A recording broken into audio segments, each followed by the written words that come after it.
If your memory for planets is as foggy as Neptune's atmosphere, this video is for you. Learning the planets doesn't have to be rocket science.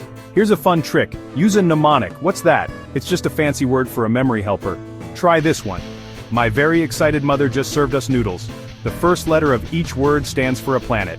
Mercury, Venus, Earth, Mars, Jupiter, Saturn, Uranus, and Neptune. Easy peasy, right?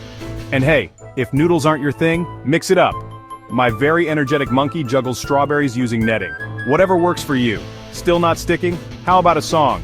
Make up a silly tune with the planet names. Sing it in the shower, on the bus, or to your cat. Trust us, your cat won't mind. And don't forget the hand motions. Act it out. Pretend you're Mercury zooming around the sun or Jupiter with its giant red spot. The sillier, the better. So there you have it. Mnemonics, songs, and motions. Now go impress your friends with your planetary knowledge. You've got this, future astronomer. Thanks for watching. Don't forget to like, subscribe, and hit that bell for more fun tips. See you in the stars.